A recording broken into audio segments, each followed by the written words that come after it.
Welcome back, Comic Book Hero. Comic Book Hero / The Fortress of Solitude, as we are talking about, that's right, the one and only Superman. So, yes, it happened. We predicted it on this show, no less. Well, Petey predicted it, but he's not here, so I'll take the credit. Anyway, so we predicted, them putting Bendis on the book, and so far he's churned out, would be 4 stories so far. We had one in Action Comics 1, we had another story in DC Nation, we had Man of Steel 1, and we have Man of Steel 2. So we've had about we've got 4 separate pieces of writing to really make an estimation as to how Bendis is doing. And how is he doing? He's doing okay. To be quite honest, he hasn't destroyed anything, but he hasn't created too much either. The thing that's gotten me, however, this has been promoted like Superman's entire origin is being changed once again. And to be honest, Bendis is hitting a lot of the same notes that guys have done previously. Going back to the 1960s, he's hitting a lot of the same notes. One of the first things is that Krypton has changed. Okay, Krypton has steadily changed all the way through the Silver Age and beyond. Originally, Krypton was just a planet that he came from. That was it. He didn't really get too much else. Then we get the development of characters and why Krypton exploded. It was a natural explosion. Then we get to the Bronze Age and we find out it wasn't a natural explosion. There was a group known as Black Zero, and these guys were responsible for it. Go a little bit further in the world of Krypton. This is the post-crisis world. And again, in that instance right there, again, Krypton wasn't a natural explosion. It was a chain reaction that was caused during a civil war. You go a little bit further, it changes again. So the whole idea of Krypton being destroyed by someone else isn't very new. It's been destroyed by someone else, since the Bronze Age, and possibly even the Silver Age if I missed an issue.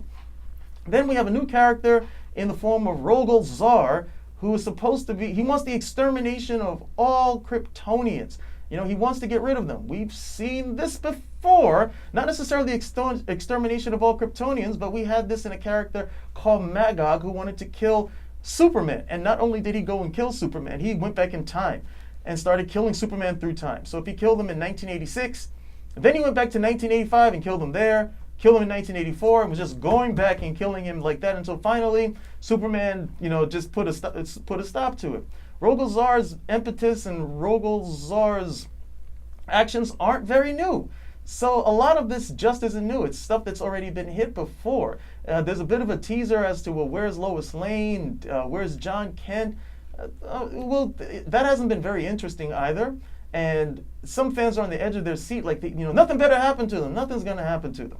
Of that, I'm 100% certain. We may not like what happens to them, but nothing's going to happen to them. They're not going to be taken off the board along those lines. However, I did like the last issue. I thought Man of Steel #2 was, enjoyable enough issue, even though again, this is Bendis. This is the guy who I've heard heralded by so many as the great one, and he did all this stuff on Marvel. And then on the other hand, I hear these other guys saying, no, Bendis, you don't want him on Superman. He's gonna be, it's gonna be horrible. Hasn't been too much of either. And I can't be very critical of him hitting these particular notes because they worked for so many other people. Going back and revising or restoking Krypton's origin. Giving Superman some really big, bad alien to fight with who is seemingly more powerful than Superman. How many times has this been done? And it's been done successfully. We got characters like Mongol out of that. We had a good acclaimed series like World of Krypton out of those particular instances. So the fact that he's doing what worked for other people, I can't say is original, but I can't say it's dumb either. So at the end of the day, I'd have to give it maybe not so much of a thumbs up or a thumbs down, but again, it's more of a wait and see at this point. If you're reading it and you're enjoying it, fine. If you're not enjoying it, I can definitely understand your reasons.